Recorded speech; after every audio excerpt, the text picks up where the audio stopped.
Ces dernières années, notre pays, l'Algérie, a été marqué par une série de mauvaises décisions, de mesures irrationnelles, restrictions aux importations, l'opération 1 million de moutons, l'allocation touristique de 750 €, les importations des voitures de monotorisation, la décision de légaliser la contrebande et j'en passe. Les mauvaises décisions économiques, l'allocation chômage, toutes ces décisions économiques qui n'ont aucun sens. Qui est à l'origine de ces mauvaises décisions? Vous allez me dire, mais j'ai Tempoun. Effectivement, c'est lui qui a pris ces décisions.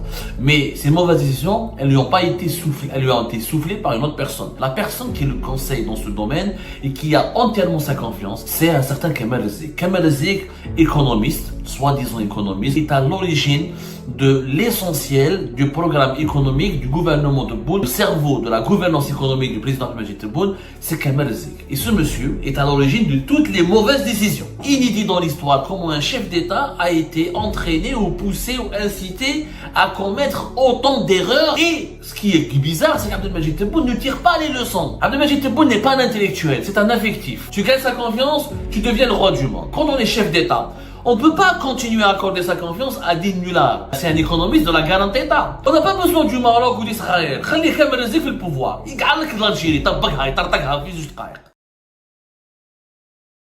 Ces dernières années, notre pays, l'Algérie, a été marqué par une série de mauvaises décisions, de mesures irrationnelles qui ont abouti à des échecs retentissants et des situations extrêmement extravagantes. Recensons quelques-unes de ces décisions. Les restrictions aux importations, avec l'impact sur l'inflation en Algérie, la cherté de la vie, la chute du pouvoir d'achat et la misère sociale dans le pays qui a beaucoup augmenté. L'opération 1 million de moutons. En quelques semaines, comment tu peux importer 1 million de moutons en quelques semaines et finalement, on n'a même pas importé la moitié de cet objectif qui a été fixé et annoncé publiquement. L'allocation touristique de 750 € qui a été annoncée à la fin de l'année 2024 et qui n'a jamais été appliquée et qui ne risque de ne jamais voir le jour et qui ne va jamais voir le jour. Les importations des voitures de monotorisation qui ont été débloquées février 2023, ensuite bloquées de octobre 2024 jusqu'à pratiquement l'après-Ramadan vers mai 2025. Et là, la décision de légaliser la contrebande ou d'accorder le statut d'auto-importateur, de micro-importateur aux importateurs de cabas. Et j'en passe. Les mauvaises décisions économiques, la fin du droit de pouvoir voyager à travers le pays à chaque fois avec 7500 € extraits d'un compte bancaire en devise ouvert en Algérie.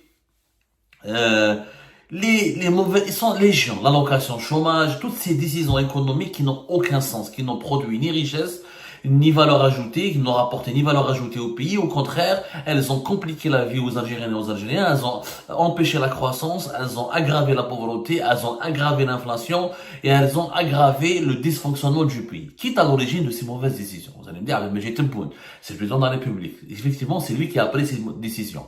Mais ces mauvaises décisions, elles lui ont pas été soufflées, elles lui ont été soufflées par une autre personne. Elle les a pas trouvées par son propre effort, par son propre on va dire par son propre investigation, par sa propre introspection intérieure. C'est pas Abdelmajid Tebboune n'a pas fait une longue enquête ou une longue recherche ou des longs travaux auprès des experts et des économistes pour aboutir à cette décision. La personne qui le conseille dans ce domaine et qui a entièrement sa confiance et qui malheureusement est en train de ruiner sa crédibilité, c'est un certain Kamal Zik. Kamal Zik, économiste, soi-disant économiste, qui était même professeur d'université à l'université de Blida, qui était président de la faculté des sciences économiques, qui prétend avoir écrit des livres, qui prétend avoir fait des thèses, est à l'origine de l'essentiel du programme économique du gouvernement de Tebboune ou de la présidence d'Abdelmajid Tebboune depuis son arrivée au pouvoir. De 2020 jusqu'à aujourd'hui encore, le cerveau des affaires économiques, le cerveau dans le secteur économique, le cerveau de la gouvernance économique du président Abdelmajid Tebboune, c'est Kamal Zik. Et ce monsieur est à l'origine de toutes les mauvaises décisions. C'est Kamal Zik qui a convaincu Tebboune d'annoncer l'importation de 1 million de moutons alors qu'elle n'avait aucun sens. Comment, entre le mois de mai, ou le mois d'avril et mars jusqu'au mois de juin, comment on peut importer 1 million de moutons? Échec total, tbedila, scandale, mauvaise gestion, anarchie, choix des fournisseurs des moutons pour l'Algérie dans des conditions très douteuses, scandaleuses, dilapidation de l'argent public, une mesure populiste n'a pas pu, elle n'a même pas démocratisé comme elle voulait le faire, ou elle voulait comme elle prétendait pour pouvoir le faire, c'est-à-dire démocratiser l'accès aux moutons pour l'Aïd al-Kbir. Donc c'est un échec total, un populisme. On a failli dépenser 400 millions de dollars. Heureusement qu'on n'a pas acheté 5 millions de moutons, mais on a importé même pas 500 000 moutons. On a donné l'exception à Gilipad. Ça a été un échec. Le pays n'était pas capable, il ne pouvait pas, et aucun pays au monde ne peut, à l'exception de la Chine, de la Russie et des États-Unis d'Amérique, mobiliser les ressources nécessaires et la logistique nécessaire pour ramener 1 million de moutons d'autres moments. C'est pas possible.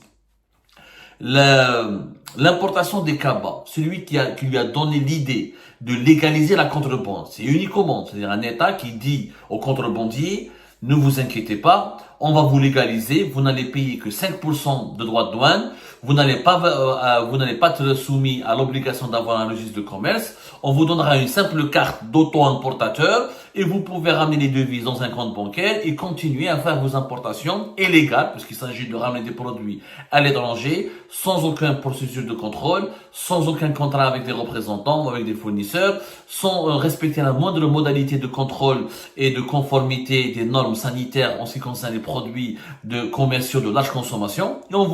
Et ces importateurs de cabas, on les a légalisés, introduits dans le circuit informel, en leur permettant même de dépenser par mois entre 12 000 et 24 000 euros dans les conditions bancaires les plus normales, sans se soucier de toutes les législations primaires et élémentaires en ce qui concerne le contrôle de la lutte contre le blanchiment d'argent et le contrôle de la provenance des capitaux. C'est uniquement ce qui se passe.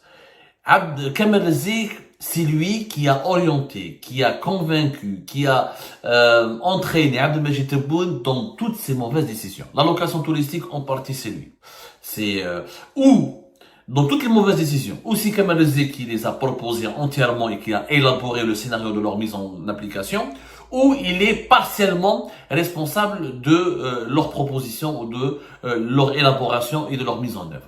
On le retrouve partout. Kamel Zik, ministre du Commerce de 2020-2023, conseiller à la présidence de 2023-2025, et depuis avril 2025, il est revenu à la tête du ministère du Commerce, de la régulation des importations ou commerce extérieur, à la tête du commerce extérieur, peut-être plus, voilà. Pas la régulation des importations, c'est le ministère de l'Intérieur. L'idée même de diviser le ministère du Commerce, c'est Kamel Zik. C'est uniquement Makesh Wahed qui a proposé autant de conneries que Tebboune. Franchement, c'est incroyable que Tebboune, meskin, il a été roulé dans la farine de façon tout simplement incroyable, inédit dans l'histoire, comment un chef d'État a été entraîné ou poussé ou incité à commettre autant d'erreurs. Et ce qui est bizarre, c'est qu'Abdelmajid Tebboune ne tire pas les leçons. Malgré toutes les conséquences désastreuses des bêtises, des projets de loi, des mesures et des mauvaises décisions et des mauvaises orientations économiques qui ont été proposées et qui ont été, soumises par Kamel Zik, Abdelmajid Tebboune ne se remet pas en cause. C'est étonnant. Alors, on a cherché à savoir pourquoi. On a trouvé deux éléments. D'abord, il se trouve que M. Kamel Zik, il bénéficie de la confiance de Tebboune. Et Tebboune, il a un défaut. Quand il fait confiance à quelqu'un, même si ce quelqu'un se trompe, même si ce quelqu'un fait des bêtises, même si ce quelqu'un est un nulard, même si ce quelqu'un est un incompétent, Tebboune continue à lui accorder sa confiance et il continue à croire qu'il est bien, qu'il est loyal.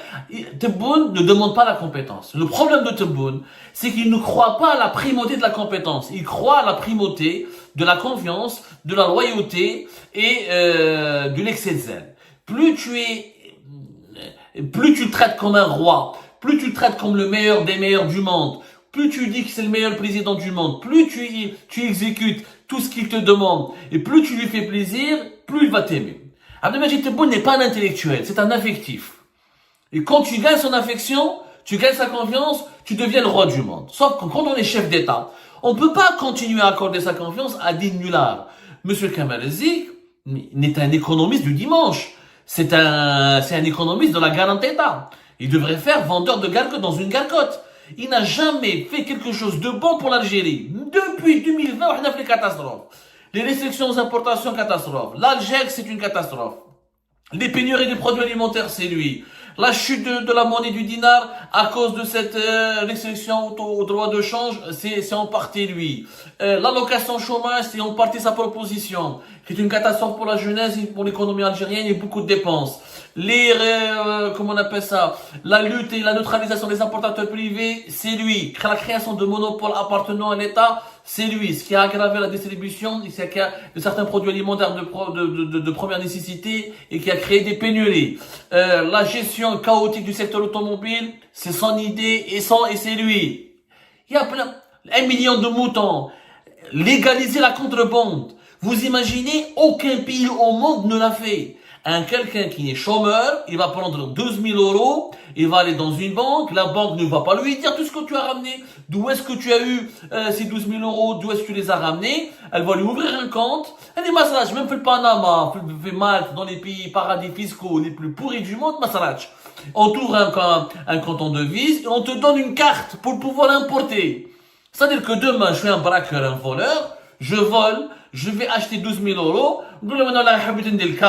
il me donne qu'une carte importateur, parce que tu es auto-importateur, parce que tu es chômeur, et tu ne travailles pas, t'as pas d'entreprise, t'as pas de registre de commerce, tu n'es pas affilié à la sécurité sociale, ou toi tu fais de l'importation, et tu voyages à travers le monde, et tu ramènes des produits, ces produits, personne ne va t'emmerder, tu vas payer que 5% de taux de douane, de droit de douane, personne ne va te contrôler, personne ne va t'emmerder, personne ne va te soumettre à des certifications, ni l'obligation d'un service après-vente, et tu vends ce que tu veux, tu fais ce que tu veux. Open bar, trafic, open bar. Mais c'est un économiste. Ou il continue à le croire, Billy, c'est un génie, il aime le bled, ou c'est un patriote. Ya jma'a, si j'aime le pays, et ensuite je vais ruiner l'amour qui va ruiner mon pays, c'est pas un amour. Ça n'a aucun sens. Ça, c'est pas de l'amour. Ça s'appelle de l'amour destructif. Ça, c'est de l'amour suicidaire. Ça, c'est pas le patriotisme. On aime tous notre pays. Qui n'aime pas son pays? Mais c'est le critère de le patriotisme. Maintenant, نجيب انا واحد قهواجي ولا واحد يبيع الخضره نمدلو poste de ministre de PDG de la Sonatrach. Il y a le critère de la compétence, servir son pays. Ça ne veut pas dire que uniquement le servir par des sentiments, le servir par des passions. Un pays ne se développe pas avec des sentiments et de la passion. Il se développe avec des idées, avec de la rationalité, avec des compétences techniques, avec des compétences scientifiques, avec de la performance. C'est-à-dire avec des objectifs qu'on va réaliser, qu'on va atteindre sur le terrain. Mais Kamel Zik ne correspond à aucune de ces exigences. À aucun de ces critères de performance. Il est dans l'échec. Il n'est pas dans l'échec. On a eu des mauvais ministres en Algérie. Mais ce gars-là, c'est un destructeur. C'est un saboteur. On n'a pas besoin du Maroc ou d'Israël. Khali Kamel Zik le pouvoir. Il gagne l'Algérie.